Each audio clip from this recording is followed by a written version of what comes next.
Vous venez tout juste de sortir du comité interministériel des villes avec la Première ministre Elisabeth Borne. Tout d'abord, quel bilan est-ce que vous en faites? Est-ce que vous êtes satisfait? Je ne peux pas dire que je suis satisfait. On a eu une série de mesures, parfois des mesurettes assez artificielles qui ont été annoncées et égrenées tout au long de 2 heures de prise de parole des ministres. Alors je regrette déjà un grand absent, c'est les habitants des quartiers politiques de la ville. Cet exercice qui se limite à un échange entre des élus, des institutionnels et le gouvernement ne répond pas aux attentes des habitants des quartiers populaires, c'est ma conviction. Il y a eu quelques annonces qui sont positives, dont on se réjouit avec les maires de l'association Ville et Banlieue qui regroupe les quartiers politiques de la ville. On a par exemple des annonces autour de la généralisation des cités éducatives qui permettront de mettre plus de partenariats entre l'école, les villes, l'État dans nos territoires.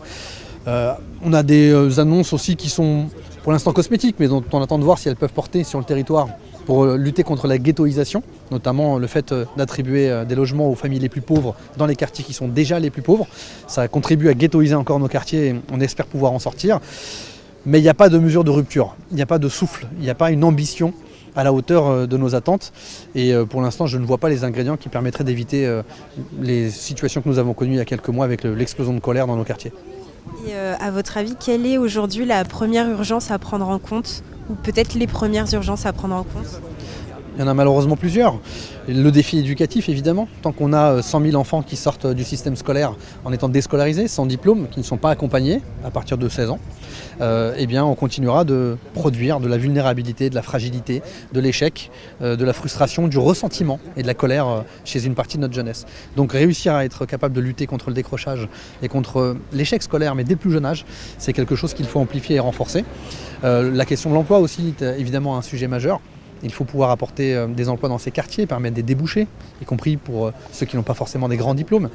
Et il faut aussi, à mon sens, résoudre ce problème de la mixité. Si on continue à avoir des villes qui se spécialisent dans l'accueil de la pauvreté et qui voient 60, 70, 80% de leur population être en situation de relative pauvreté, avec des logements sociaux concentrés toujours dans les mêmes quartiers, toujours dans les mêmes villes, eh bien on générera toujours nos propres malheurs. On ne peut pas avoir des villes riches où les riches vivent entre eux, des villes pauvres où les pauvres vivent entre eux. Ça, c'est un défi que la France doit relever, mais ça demande plus que quelques mesurettes annoncées un vendredi matin. Et à l'issue du comité, Catherine Arenoux a dit qu'elle continuerait d'espérer. Quel est, vous, aujourd'hui, votre état d'esprit? Nous, on n'a pas le choix, parce que vous savez, la différence entre les membres du gouvernement et les élus locaux, c'est que nous, on est au contact quotidien avec la population. Si nous, on désespère, la République est à genoux. Donc on continuera non seulement d'espérer, mais d'agir. D'agir sur le terrain avec des solutions qu'on invente localement et qui parfois inspirent les gouvernements.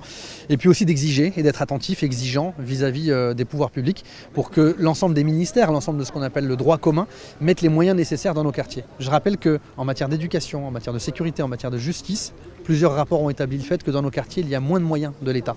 Donc il faut au moins garantir les mêmes moyens pour tous les habitants de notre pays. Et nous, localement, on restera disponible pour inventer des solutions et les mettre en œuvre.